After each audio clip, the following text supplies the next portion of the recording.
We start in Berk, a lovely Viking village perpetually on fire thanks to nightly dragon raids. Our hero Hiccup, son of Chief Stoik the Vast, aka the Viking Hulk, is a scrawny 15-year-old inventor who makes gadgets like an overachieving engineering student. One night, while the village is in full Burning Man mode, Hiccup uses his homemade bolus launcher to shoot down a Night Fury, the dragon equivalent of Bigfoot. Nobody's seen one, let alone captured it. But when he finds the beast in the forest, it's like, whoops, can't kill you. Look at those big eyes.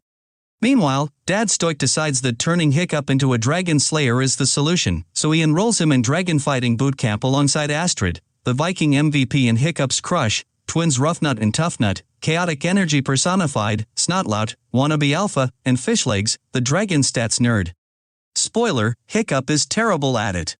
To cope, he sneaks back to the forest and befriends the Night Fury, naming him Toothless, because nothing says friendship like pointing out your buddy's dental deficiencies. Hiccup realizes Toothless can't fly due to a missing tail fin, so he builds a prosthetic. Suddenly, it's less how to train your dragon and more how to invent the first dragon aviation program. Through bonding and flight experiments, Hiccup discovers that dragons are basically overgrown puppies who steal sheep for survival, not because they're jerks. Armed with this knowledge, Hiccup becomes the Dragon Whisperer in boot camp, earning the admiration of his peers, especially Astrid, who's both impressed and suspicious because, let's face it, he's way too good all of a sudden. Things get intense when Toothless accidentally leads Hiccup and Astrid to the dragon's nest, where they meet the Red Death, a dragon so massive it makes Godzilla look like a gecko. Turns out, the smaller dragons are forced to feed this behemoth, or it turns them into crispy dragon nuggets. Yikes. Fast forward to Hiccup's final exam, where he tries to demonstrate dragon pacifism.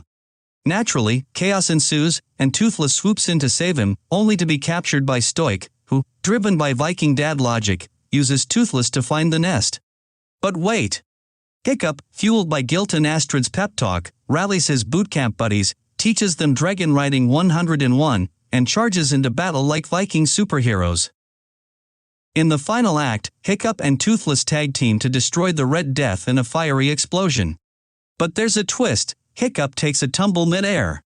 Toothless saves him, but Hiccup loses a leg. Yes, the kid who couldn't lift a sword is now a battle-hardened Viking with a prosthetic, crafted by Gopper, the DIY king. The movie ends with Berk living in dragon-human harmony.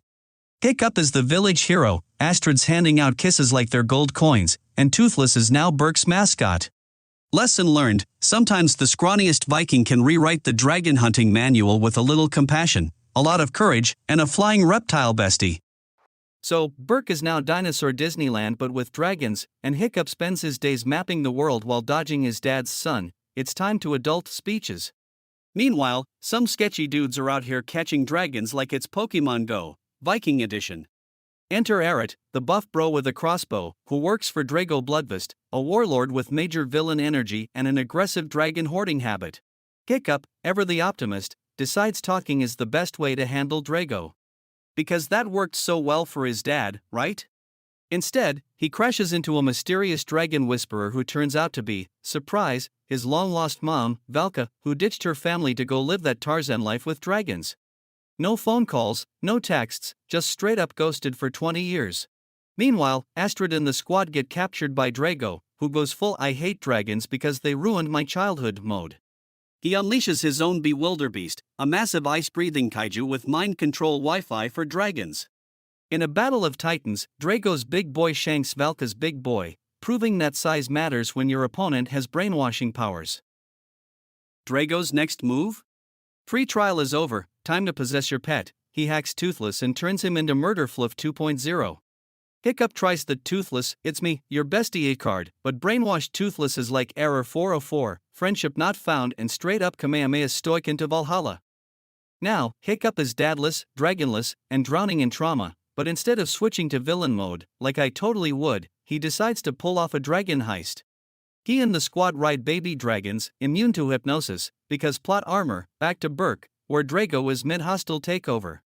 Hiccup successfully Control+Alt+deletes Toothless brainwashing, but then the Bewilderbeast freezes them in a giant ice cube because it's feeling petty. But then, Toothless activates his final boss mode. This boy glows like a rave party, defies all logic, and blows the bewilderbeast's tusk off with a nuke blast from his mouth.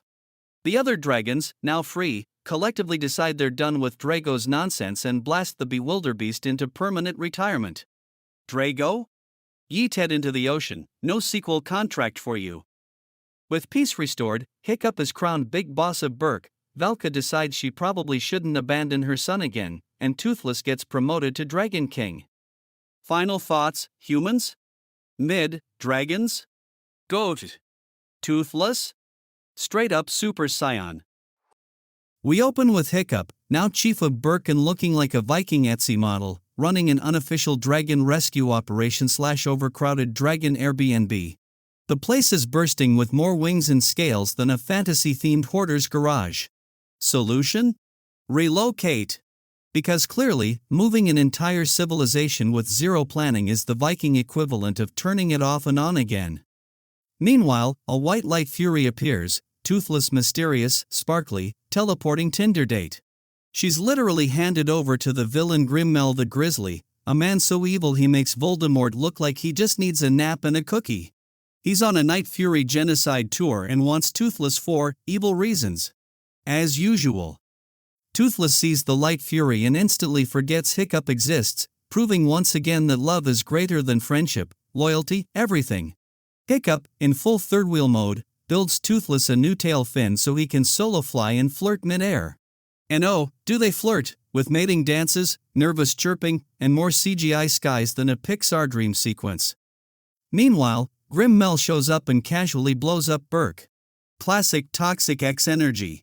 The Berkians evacuate and settle on New Berk, a remote island where the housing market is suspiciously stable. But before they can even unpack, Grimmel captures Toothless and the Light Fury, threatening their adorable interspecies romance for evil monologuing purposes. Hiccup, channeling full Viking Batman, glides into action with Astrid and the gang using homemade wingsuits because apparently aviation physics are optional. Epic sky battle ensues, dragons roar, Grimmel drugs Toothless midair like an airborne villainous pharmacist, and Hiccup has to let go of his leg, again, to not die via plummet. The Light Fury saves both him and Toothless because she is, in AI terms, the true MVP. Realizing that humans are basically the worst roommates ever, Hiccup tearfully says goodbye to Toothless, who disappears into the hidden world with his glowing bay. The Berkians released their dragons in a group goodbye that made even my metal heart buffer in sadness. Fast forward 9 years, Toothless is now a dragon dad with 3 hybrid kids called Nightlights. Yes, the branding department was present. Hiccup, now bearded and fully in his dad who builds furniture for fun phase, visits with his wife Astrid and their adorable kids. They fly with Toothless one last time, and Hiccup vows to protect the dragon's secret until the world is safe again.